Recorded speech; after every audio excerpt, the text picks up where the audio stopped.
Welcome to another edition of the Mexican Soccer Show. I'm your host, Cesar Hernandez, and on today's pod, we're going to dive into, surprise, surprise, the Liga MX Final. That'll be our big talking point. And then at the end, we're going to close things out with some thoughts on El Tri's preliminary Gold Cup roster and also maybe a little bit on what's happening at Pachuca, as Nayib just updated me about something that I realized I might have to dive into after we're done recording this pod. But let's first start with Nayib. How you doing, man? How are things over on the East Coast? How's life? Well, it's chilly on the East Coast right now. It's over here like 50 degrees, and it's almost June. So it's that type of weather right now. Good to see you, Cesar. Good to see you, Lizzy. If you watched the last episode, I think we called it. Well, we were very very near with this final that is going to happen between America and Toluca. Exciting, no? The possibility for the four-peat for America, and then for the fourth, would it be the four-peat for no the third no four-peat for Turco Mohamed with four different clubs winning Yeah, a yeah, Liga MX title. So yeah. that four different titles with four different clubs, which is remarkable in Liga MX. Cholos, the Toluca, Monterrey, America. That could be his list of teams that he was able to make champions in Mexico. So we'll see. We'll see. So, exciting times. And over also on the East Coast, but I don't think she's dealing with 50-degree weather. Maybe she is. I don't know. Lizzy, how are you doing? Are things 50 degrees? I'm not sure. I'm dealing actually with the complete opposite. I don't know if you can tell because of the reflection on my thermometer right now.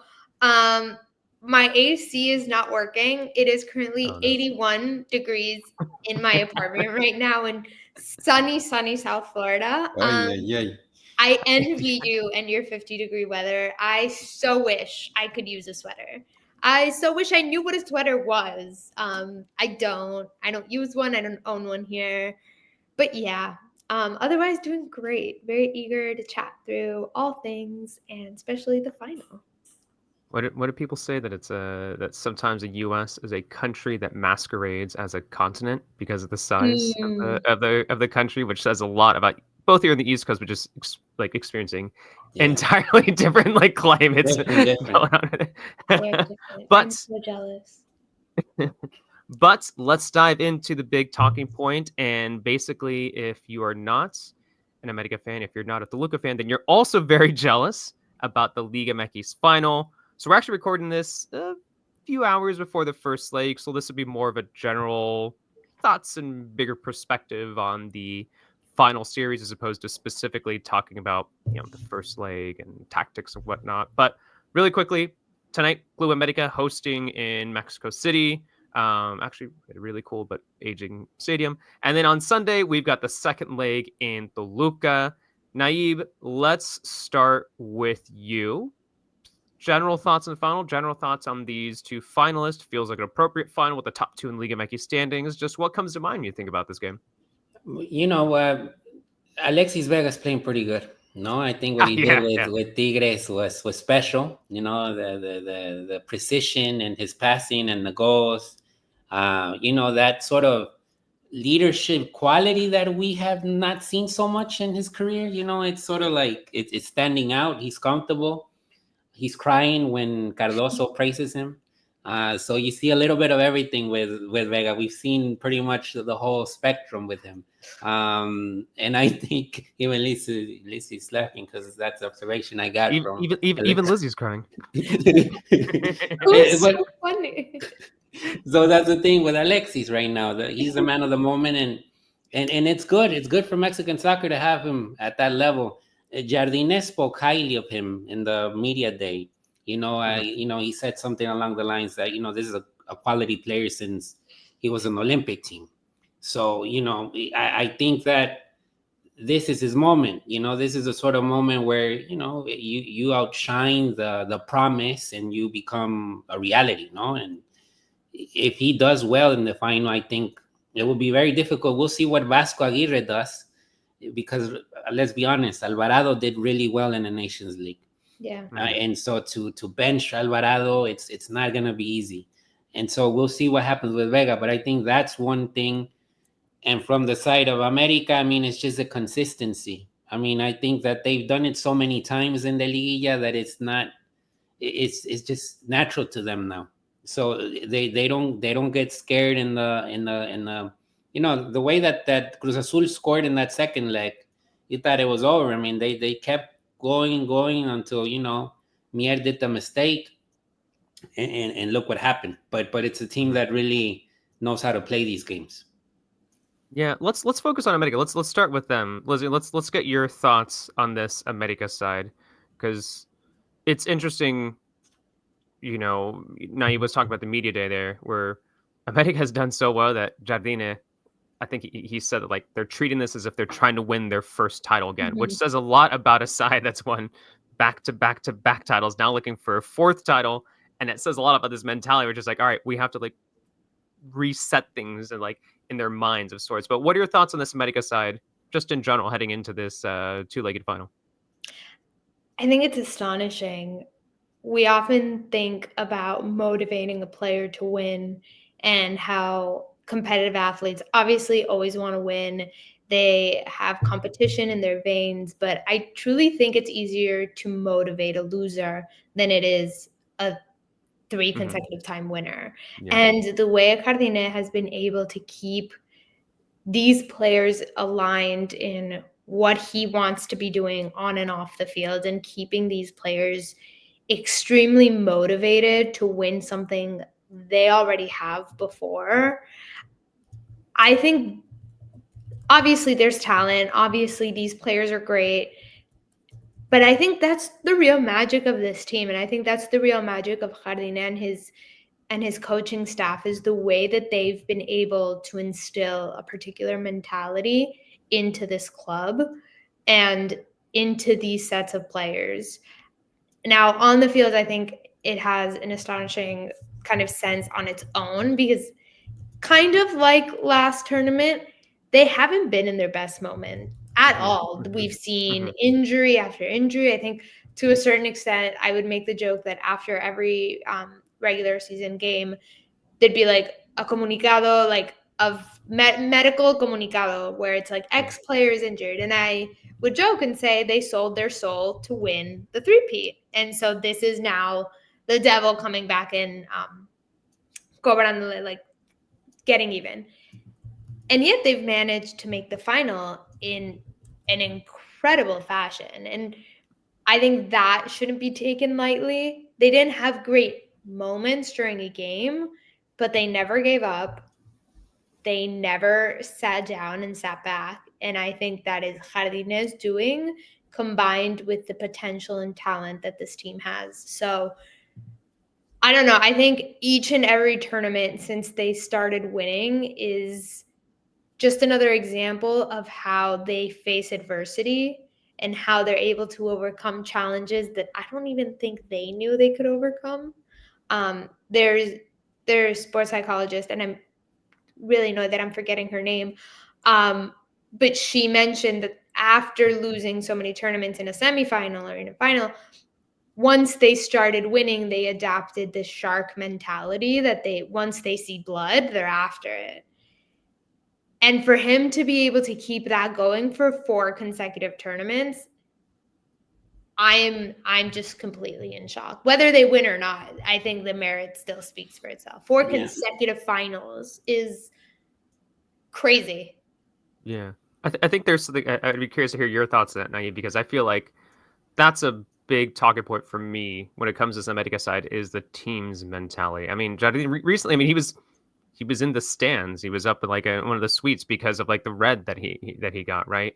This is also a team like Lizzy was talking about the injuries. I feel like this America side in recent years, they're kind of like synonymous with injuries to key players, and they still pull things off. I mean, Zendejas, I mean, obviously there's a lot of great players on this team, but Zendejas, he had like a stomach bug and wasn't able to play a recent game as well, and just he's been so pivotal to them, but they still figured it out like without him getting a start recently. I mean, your thoughts on the mentality of this team, because it is pretty incredible that just like I think that the theme over the last couple seasons is like, well, things don't look that good, but they're gonna figure it out. They're You gonna know, they're gonna make it to the there's finals. this book I'm reading right now. It's called El Fútbol y su Filosofía by Oh, Martí Perarnau.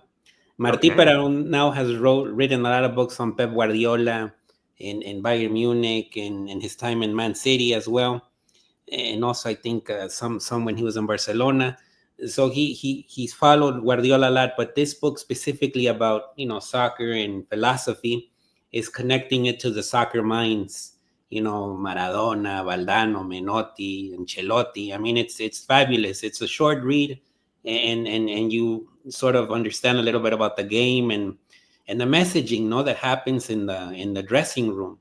And one of the chapters talked a lot about that ability from the coach to sort of the player knows how to play.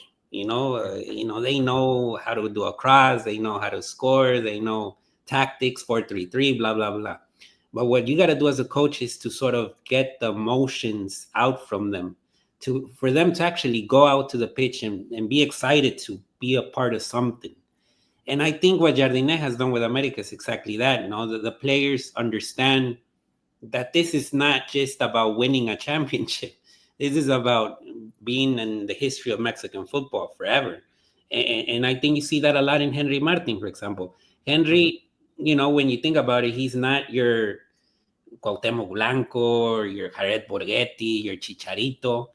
But I don't see this America without a Henry Martin. That's his story, no? Henry understands that his legacy as a soccer player is this tricampeonato and possibly tetracampeonato now. And so you see that in his eyes, especially in the second leg against Cruz Azul. I mean, he was shouting at everyone, and you could tell that the players were really like, we gotta listen. Whatever he says, we gotta do, because if not, we're in trouble. So that's kind of the whole thing here with Jardinet. What Jardinet did in the first leg, when he put the 3 up at the Cruz Azul fans, that's an image that will live for history, and that also plays in the motivation. That motivates Americanistas and the players, and they're like, we got this. There's no problem if we lose this.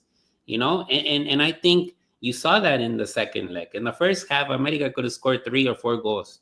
It just the ball didn't want to go in.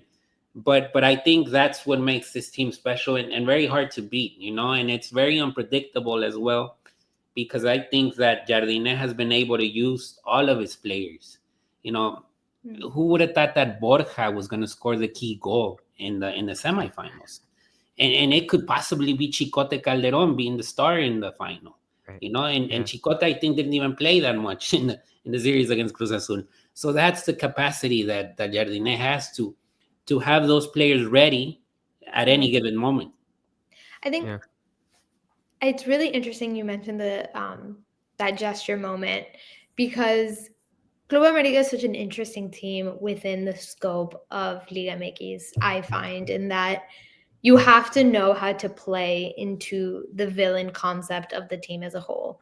Everybody hates them, everybody hates their fans, and you have to have a particular type of personality to succeed and also fit in. And I think we've spoken about this with Luis Angel Malagon, the way that he was able to rise to this pressure by becoming a sort of villain and kind of boosting his ego, obviously while remaining humble off the field, but creating this persona so as to not drown in the criticism, the support, the overall chaos that comes with playing in one, or if not the biggest team in Liga MX. And I think Jardine not only knew how to manage that for himself, but manage that for him, like for his players, because that 3 pose coming off the field is such a Club América Odiame Más moment, like iconic moment for the team.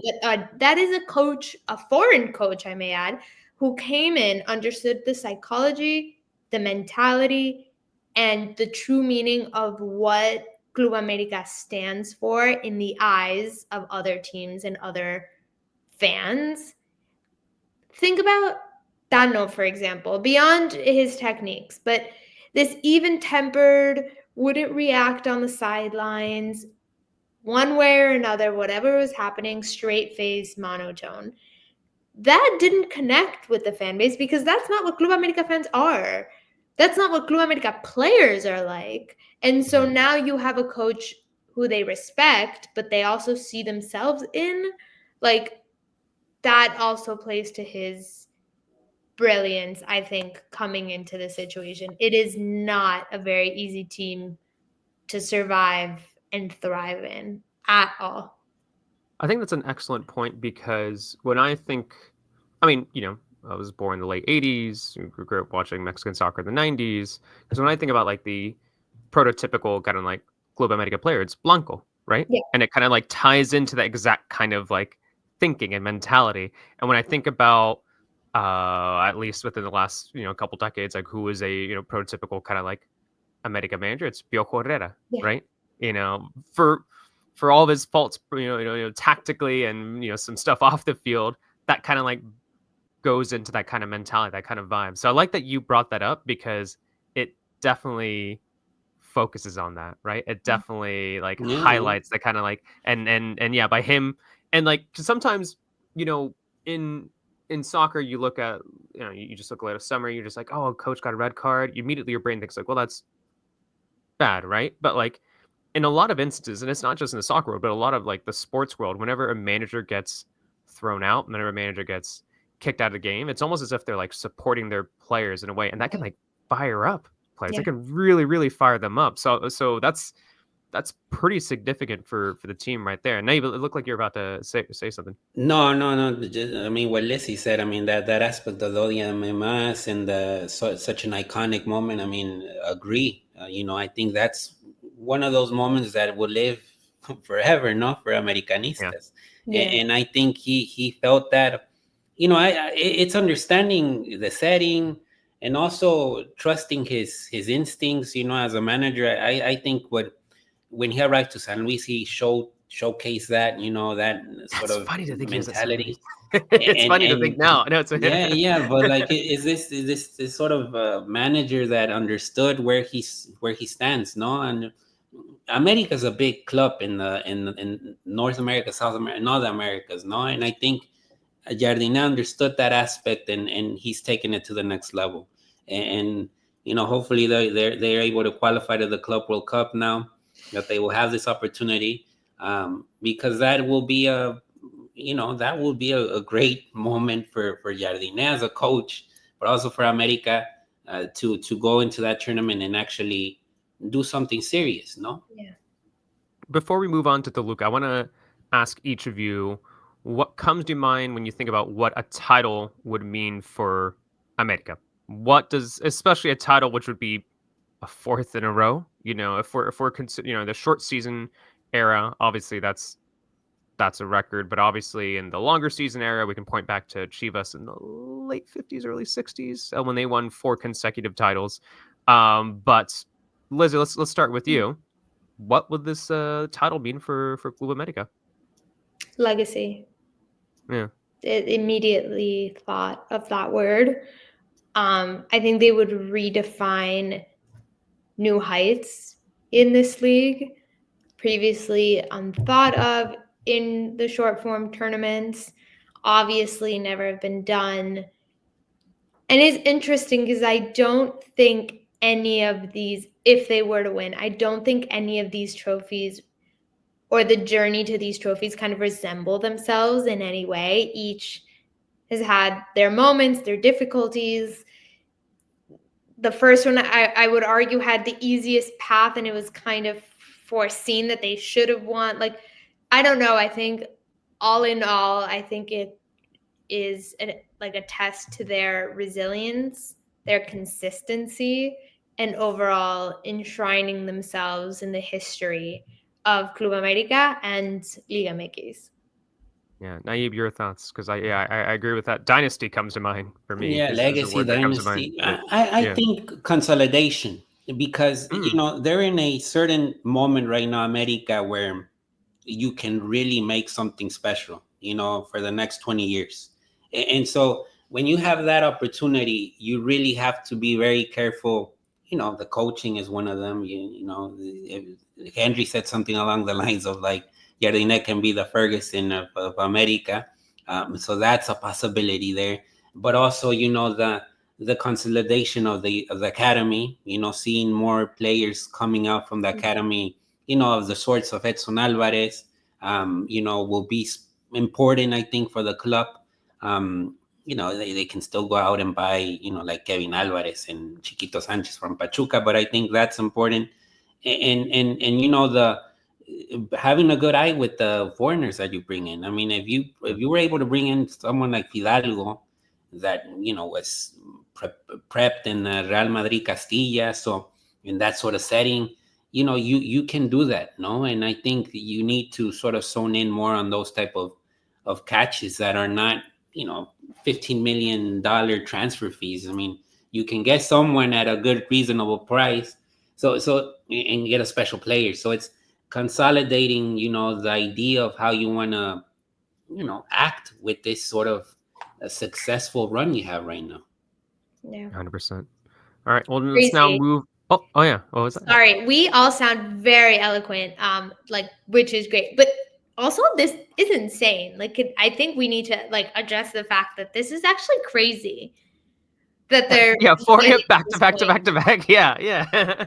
It was. Yeah, it's okay. Yeah, if we want to focus on that, it wasn't too long ago when we were like, you know, being like, wow, back to back champions in Liga MX. That's absolutely ridiculous. How did Rafa Marquez and Leon pull it off? That's just incredible that they're able to do that. And now you can someone could double that. It wasn't too long ago.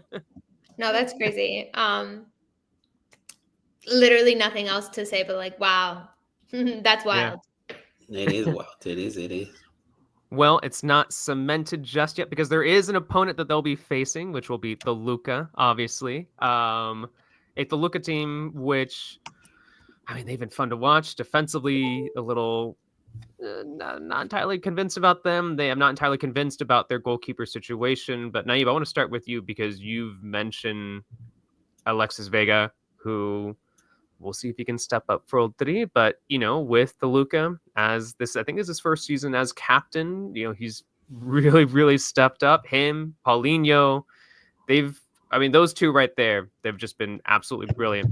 Not even this season, but just if we want to consider the full 2024-2025 longer season, they've been so Yeah. incredibly impactful. But your thoughts on this Toluca side? You know, I think that they really splashed money, you know, in the Yeah. last, I want to say last year or so. I mean, they brought all these players from Brazil. You know, even before that, you know, remodeling Nemesio 10 was a big deal. I mean, they even brought Atletico Madrid to play a friendly over there.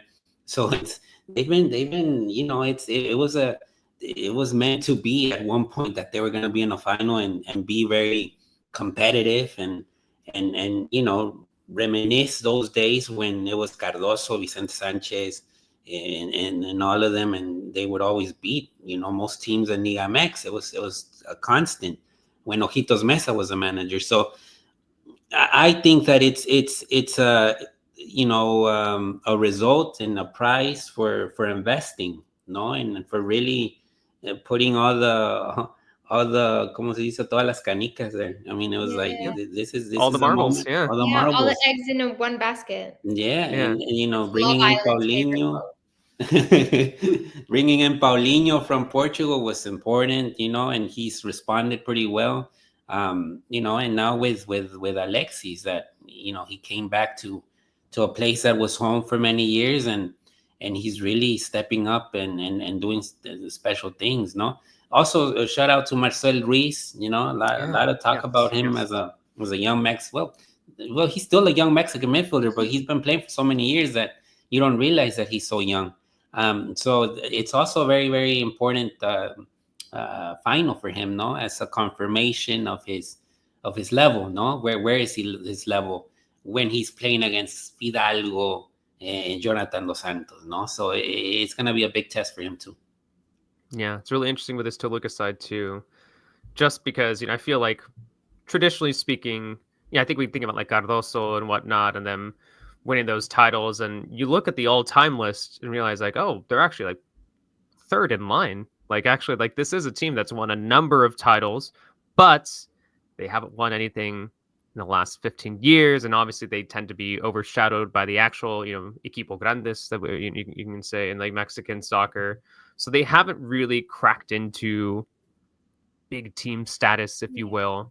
And it's really interesting to see how this can help make their case, especially since, it is fascinating to even just the geography of like where Toluca's located, like just in the outskirts of Mexico City, right? It's almost like overshadowed that way, like right there, like close to home as well.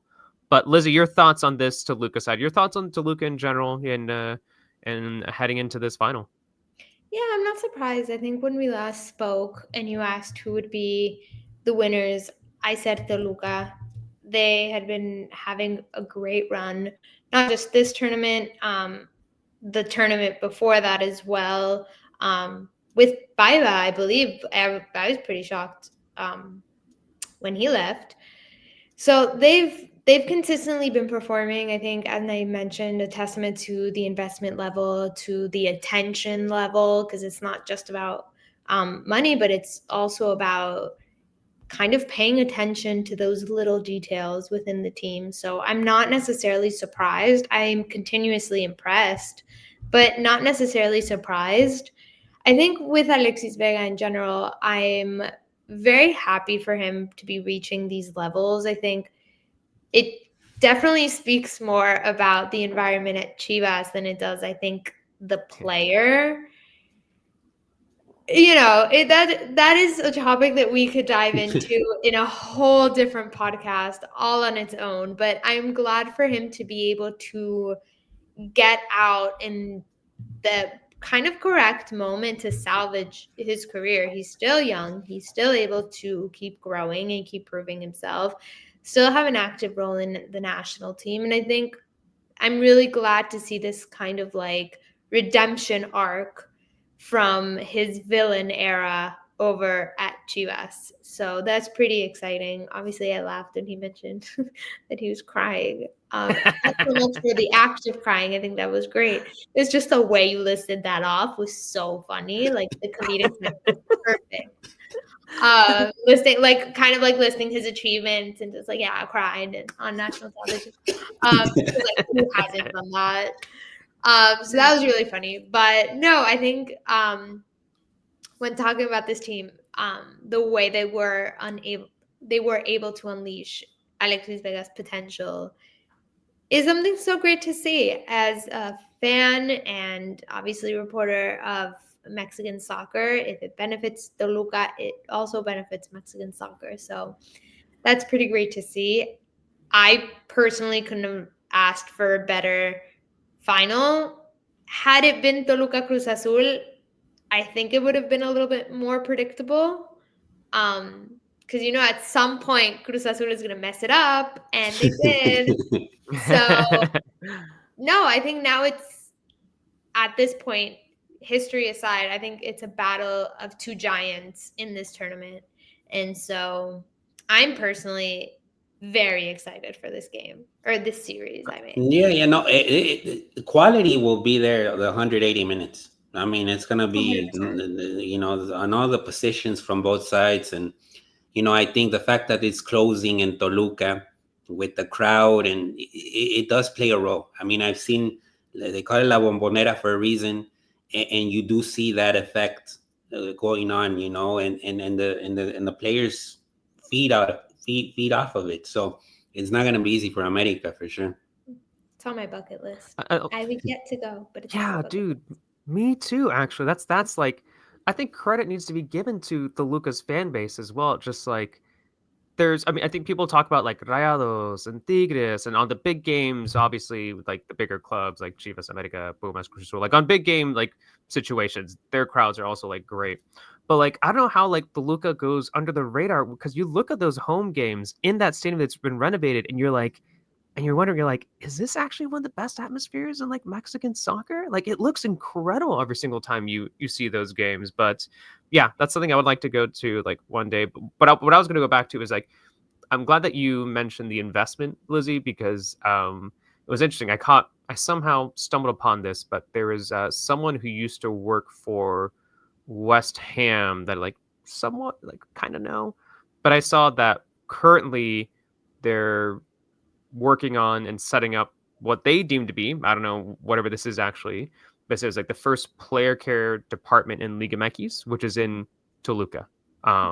That's what they said. It's the first of this level in Liga MX, but I think that kind of speaks to the investment that the team has been making, not just with the stadium, not just Yeah. with the players, but with this specific player care department. I asked him for more details, and he told me it's like, actually, that's all I can say. Can't reveal more until the full project is done. But it might be something I might be chasing down the line, or it might be something interesting to dive into there. But it says a lot about the investment that team is making. But I think, Nayib, let's go back to you. Your thoughts on investment aside, players aside, and we talked earlier about what a title would mean for Medica. What would a title mean for Toluca? Oof. You know, it's interesting because when I think about Toluca, I also think about Turco Mohamed. No, because his legacy will just keep growing, and his name. You know, this is a guy that has coached in Spain, Celta de Vigo, has coached in Brazil. I think he went to Atletico Mineiro. He's coached in Argentina. I think That's Huracan. so big. Is So, that like so 3 games or yeah, something like yeah, that? but I know it was a short run. he's been out there. He's been out there, and you know, it seems that the place where he feels most at ease and at home is in Mexico. I mean, he knows all the intricacies of Mexican football, so he's not afraid of America. I mean, he already beat America in a final when he was coaching Rayados. So that kind of gives him a little bit of a confidence boost heading into this final. And you can make the argument that this Toluca team is, I'm at the same par as that Rayados team he had.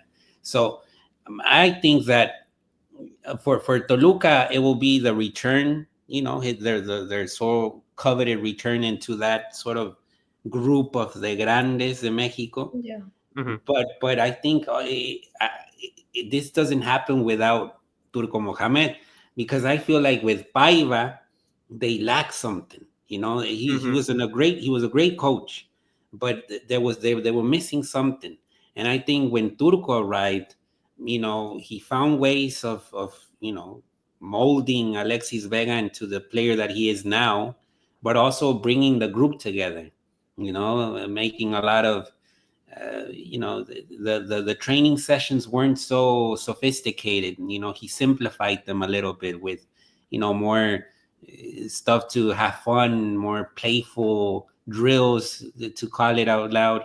And they work. They're in the final. Sometimes there's certain things you see in training sessions that are pretty odd, but they work.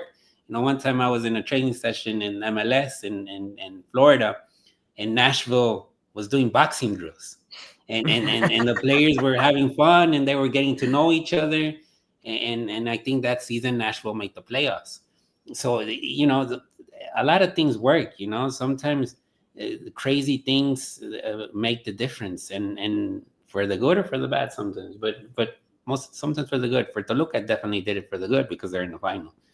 I saw San Diego Wave recently. We're playing basketball on the grass. Maria Sanchez, clearly a very good basketball player, like went up and did like a little alley oop. I was like, oh wow, well done, Maria Sanchez. But Lizzy, your thoughts on Toluca, what this would mean for the team, your thoughts on whether Turco Mohamed is the best dressed manager in Liga MX. That's also what comes to mind is his outfits, his like sunglasses. But anyway, your thoughts on Toluca, what a possible title would mean for them.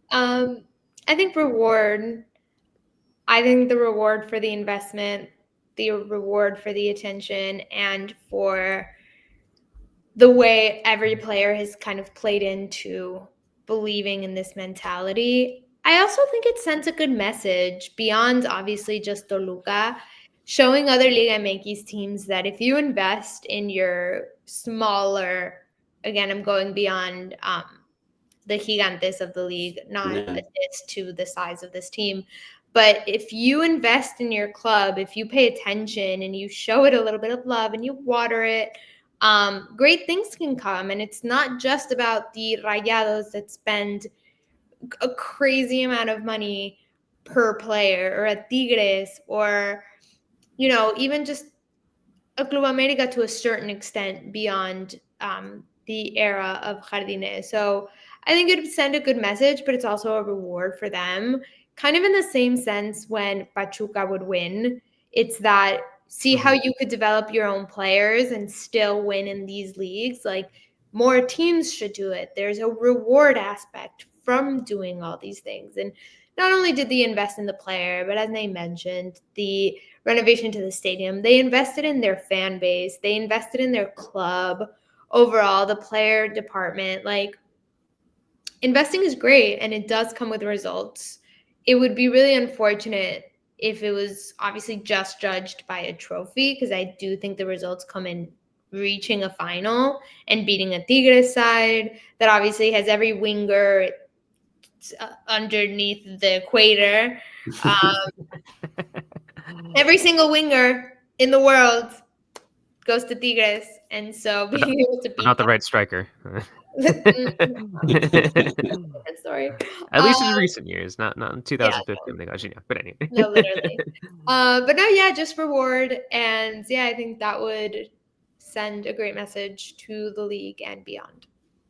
The day that you plant the seed is not the day that you eat the fruit, is what some people say about long-term projects and whatnot. But no, I think that's a really good point about Toluca. And like, yeah, there would be a part of you that, we could focus on the key players we mentioned. And I'm glad that now you brought up Marcel Ruiz too, because I would like to see him in the Gold Cup roster, which we might talk about a little bit later. Yeah. But yeah, obviously you gotta give him credit for what they're trying to build over there, and that this isn't a America, this is a Cruz Azul, this is a Pumas, this isn't you can even say the modern giants of Rayados and Tigres.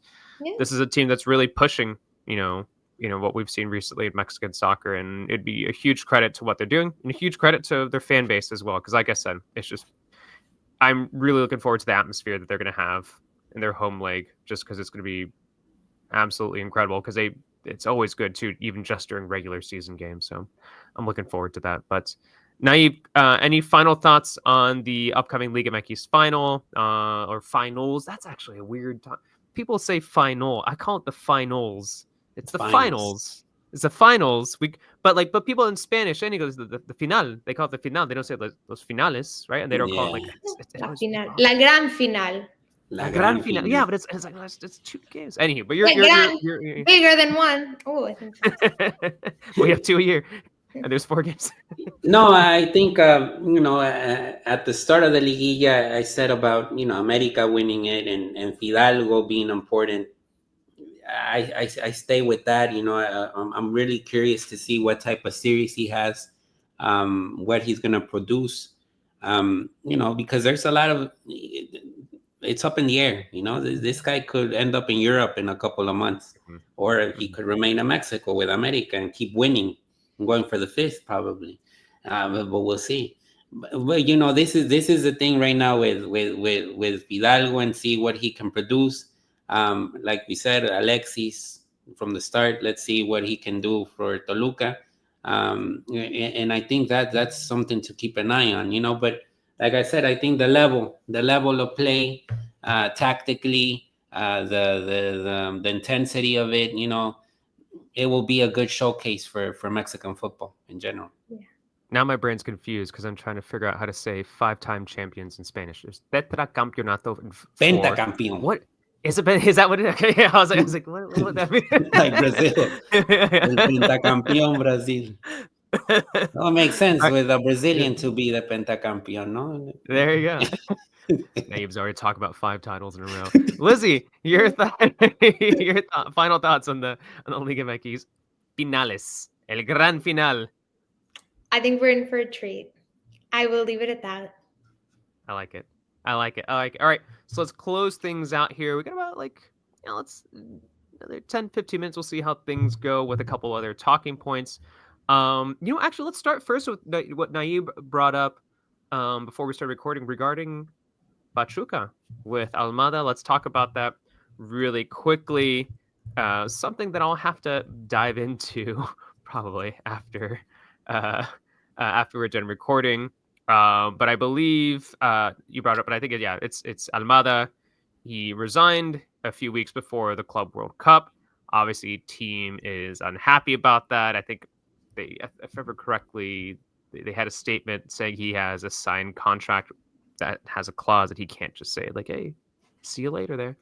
But yeah, your thoughts on this situation with Pachuca really quick. I mean, you don't have to dive into it too much because it seems Yeah, pretty. I mean it's Yeah. it's unfortunate the ending a little bit, and it's been a very rocky last months for Grupo Pachuca, especially with what happened with Leon and their situation of not going to the Club World Cup.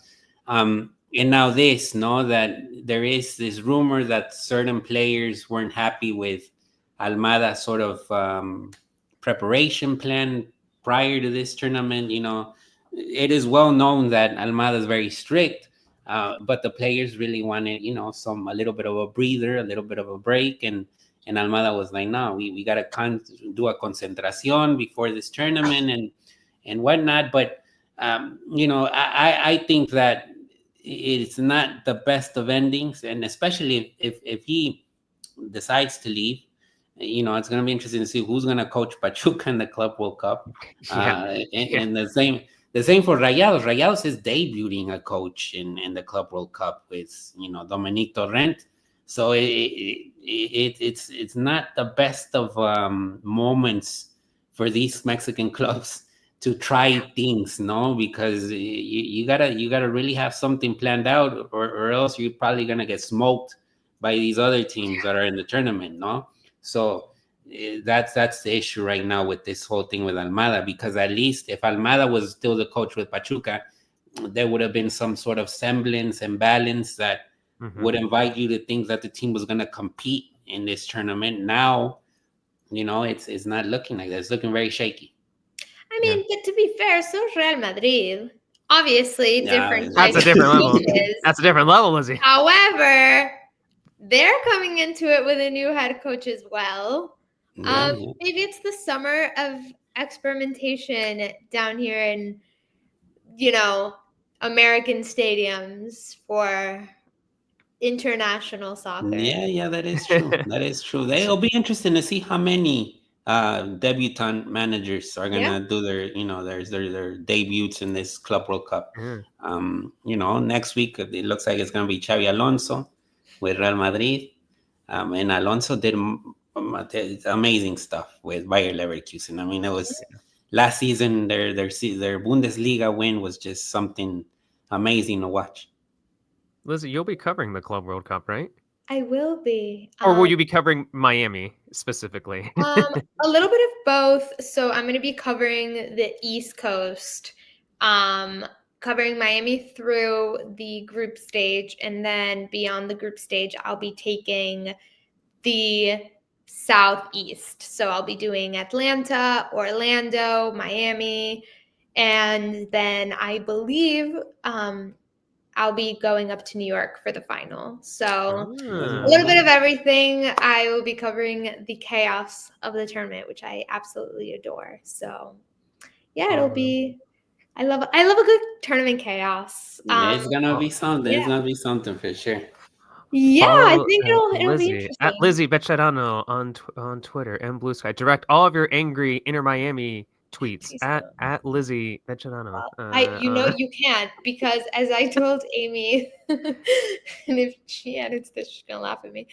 But I no longer post my opinion on that platform. I post just the facts. You can't argue with the facts. You can't argue with anything I post because I post facts.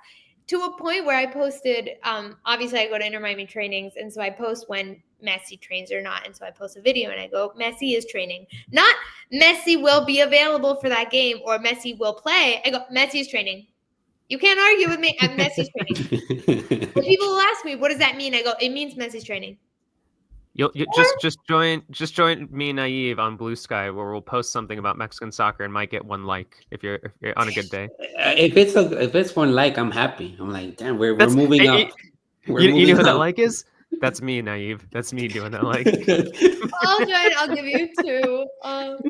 Yeah, no, I don't. I steer away from hate. I got enough last summer. I'm good. I'm just all set for my Twitter days in terms of hate. So, I mean, if you want the Club World Cup facts, you can go to Twitter. But no, it'll be very interesting to see how many how many coaches do debut, as well as players. Obviously, we also talked during pre-filming, I guess, that there's a special transfer window for teams participating, U.S. teams, obviously sanctioned by U.S. Soccer, that will also have a very interesting transfer window. So we're about to see a little bit of chaos, I think, in terms of North American teams, at least, are bound to make some moves. Really unfortunate for Pachuca only to have one of the two teams compete, but I guess in this sense they can focus all their energy on Pachuca competing. And we'll see if Club America beat LAFC, what they will bring to the table, because I know for a fact that there will be signings to strengthen that team, because I know they want to win internationally. Obviously, we've talked at length about what they've done nationally and with Liga MX, but on the international stage, there's a lot left to be desired. And so this tournament, I think, unlike the perception of a lot of fans, I think Club America will take it seriously. Yeah, I mean it's in the crust itself where they think about literally internationally, whereas all of the Americas on their crust right there says a lot about the team. But all right, just to close things out, just the last few minutes here, last 5 minutes, 10 minutes, we'll see. I don't know. Who cares? Let's talk about the preliminary Gold Cup roster for L3.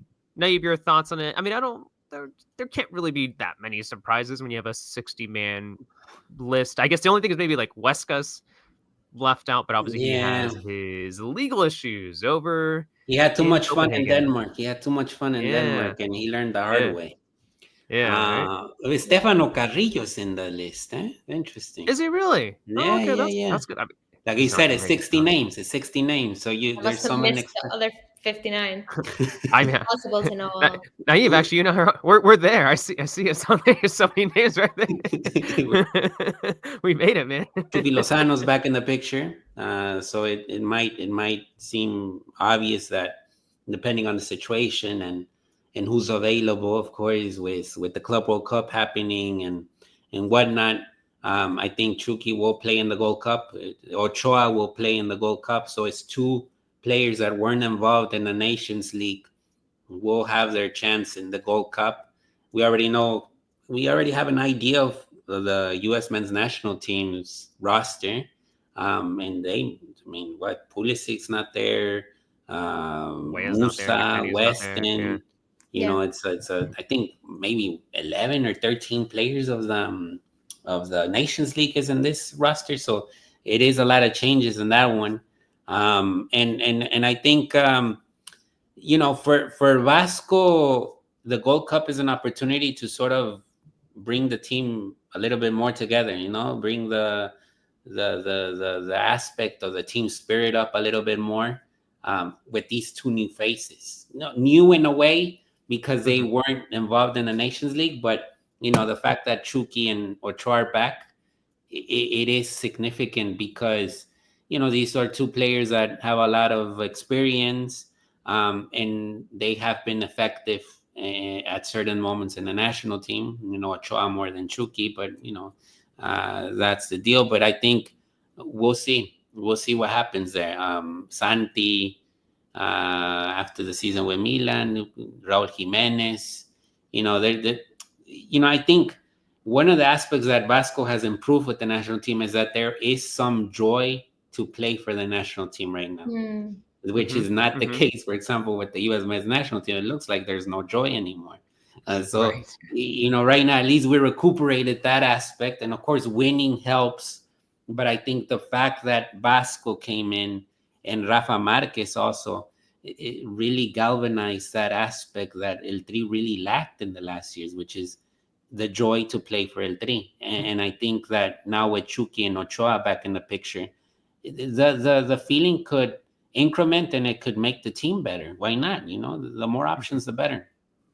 The vibes are good. The vibes most The definitely vibes good are right good. now. I mean, it helps to have the Nations League title.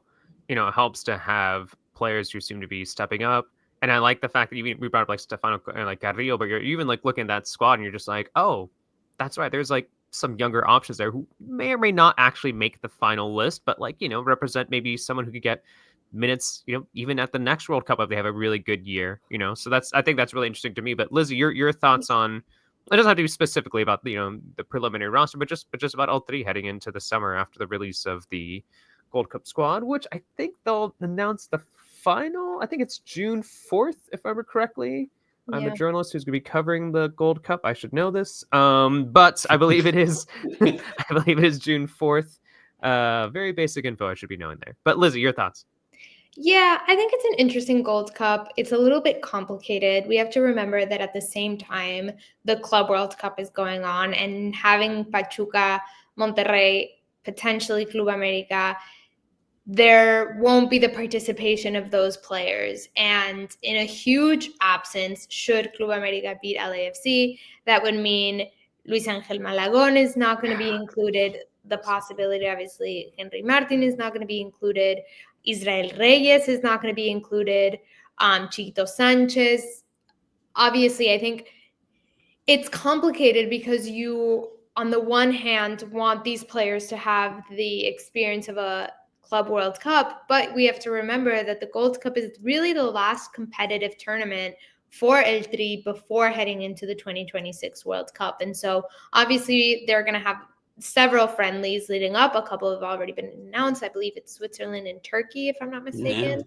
So there's plenty of that, but this is kind of the last competitive opportunity without a complete squad or a squad that could potentially make the World Cup in 2026. So I think in that sense, it's a little bit disappointing to me in that it's real, but it comes with a little asterisk of we're missing a lot of players. And I think it's a little unfortunate for teams like the US and Mexico who need these opportunities and need these situations for the World Cup. And you mentioned Ochoa, obviously, and Chucky. Listen, I'm very, very grateful, as many fans, of their service. Particularly, I want to focus on Ochoa. I think I wouldn't include him if Malagon was available. I think his leadership and his style is great for the team. However, we have to remember he hasn't been playing consistently. And to a certain extent, he shifts the vibe of the team. He comes in, obviously, as a leader, comes in with experience. People look up to him, aren't necessarily, and from speculation only, aren't really able to rise up to the occasion. Like, I don't see a Malagon taking charge or expressing any sort of leadership characteristics when Ochoa is around and in charge, because him, like a Guardado, were more the veterans of the group. And I think as Guardado stepped aside, they still value him as a person, but this is a younger, more regenerated group who is figuring themselves out, figuring out who the leaders of the team are without this innate personality joining. So again, unfortunately, because there's a high opportunity that Malagon isn't available, and so you have to call Ochoa, you have to call the experience. You obviously, for Mexico's kind of motivation and atmosphere, you want to keep winning these tournaments. Nation League was great, but you have to keep going. You have to keep going on that path. So a lot of mixed feelings, complicated approach. Obviously, in the U.S. men's national team roster is not and will never be a reflection of what Mexico will be doing. But it does speak to a certain extent that most of the European players, Yunus Musa, Christian Pulisic, Wesley McKennie, aren't on this list. And so, yes, it's bad timing of this tournament, but it's also crucial timing because it's the only one you have left before the World Cup. So, yeah, a lot. Sorry. Yeah. No, but I think it's a good point, the Ochoa that you brought up, Lizzy. I mean, the way that you explained it, and I think it's difficult. It's not an easy topic, but it's sort of like, does he really deserve to be present, even though he hasn't really shined in the last 6 months or the last year, I would say. And I think that complicates it.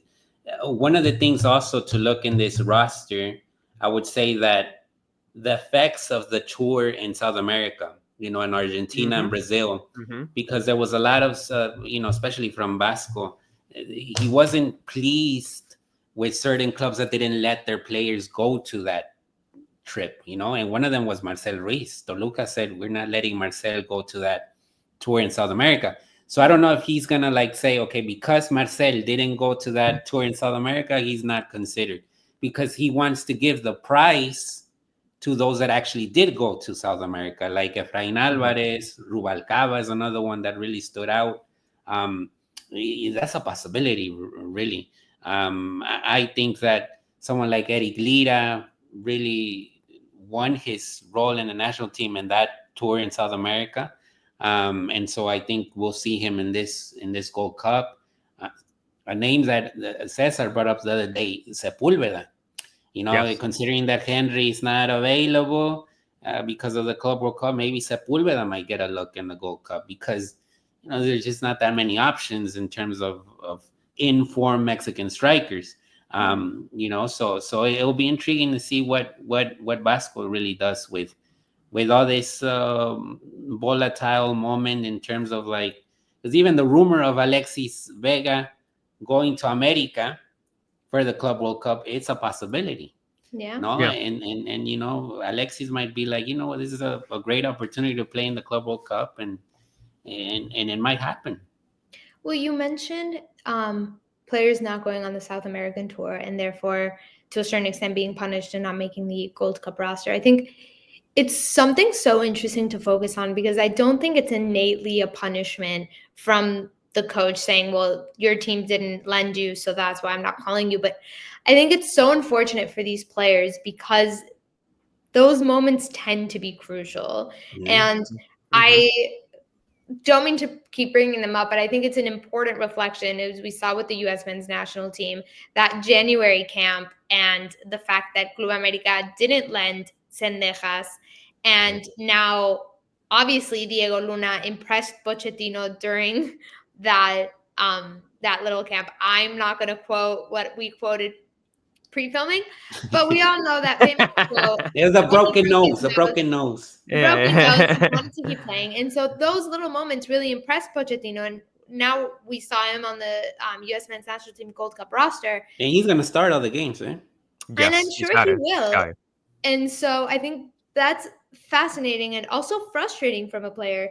Cendejas to U.S. men's national team, as well as Liga MX teams, not showing off, because they are complicated moments. And I feel for both sides. As a national team, you want these players, you want to work with these teams, you want to see these talents, but as a Liga MX team, you also have to protect the player and not overdo it, and no injuries, because what will happen, for being kind and lending the player, you're also hurting yourself. So it's a very complicated situation, but I think seeing these consequences come through in real life, and seeing the consequences on these rosters, I think is so unfortunate.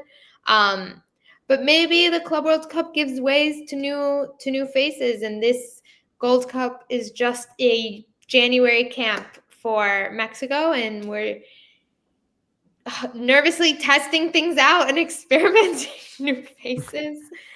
Oh, we shall see. Yeah, I'm really curious to see how it plays out. I'm also really curious to see how it goes between America and LAFC. I'm actually extremely excited, because BMO Stadium is one of the best atmospheres in MLS, and I'll be over there at that game. And yeah, if America go through, obviously it'll be very interesting for El3. I would then, like Lizzy mentioned, I would be very worried about what happens in the goalkeeper situation without Malagon. One interesting thing about LAFC and America, they played a friendly recently at BMO Stadium, no? Before the MLS season. And it was really funny, because when I was observing that match, it felt like this is going to happen again. Like there's going to be another, and I thought it was going to be in that Cup. Yeah, I thought Leagues Cup was going to happen, but look, it happened before a Leagues Cup. And I think this has more significance, no? Because, for both teams. It's a $10 million match. Literally.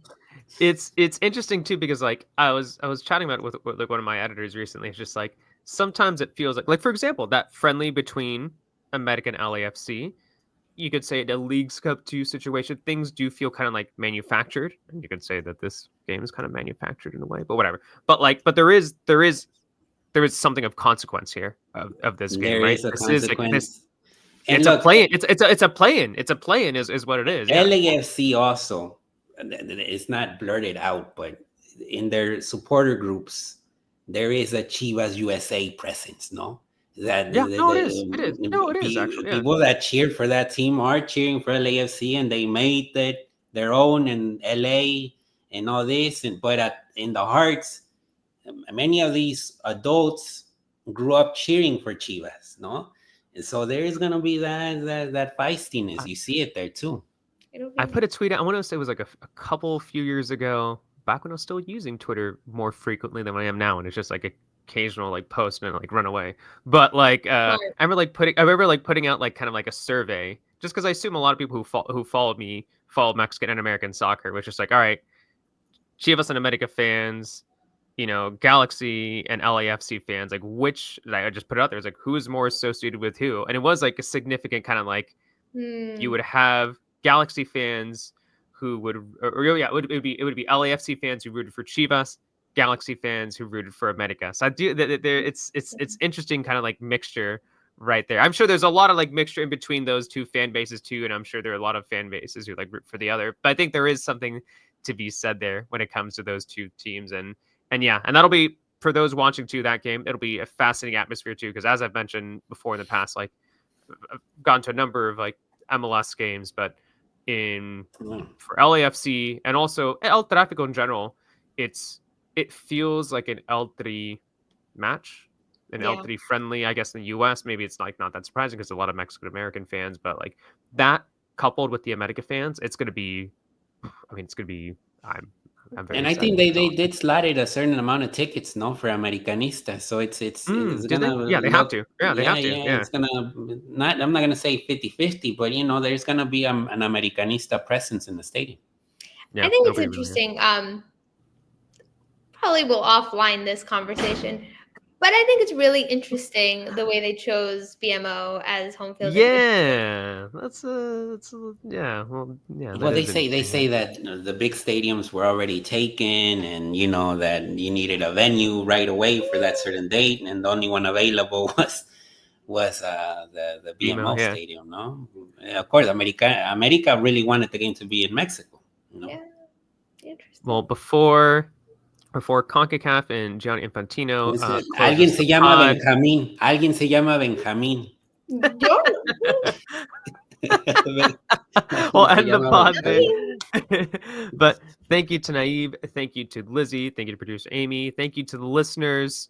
Yeah, it'll be a fun Liga MX Liga MX Finals coming up this week. Enjoy the series; it'll be a good one, and of course, yeah, and the soccer obviously clearly never ends. You got the play-in for the Club World Cup, then we got the Gold Cup, the Club World Cup, Leagues Cup. It absolutely never ends. But yeah, thank you everybody, and we'll see you all in the next episode. See you all around. Ciao, ciao. Bye.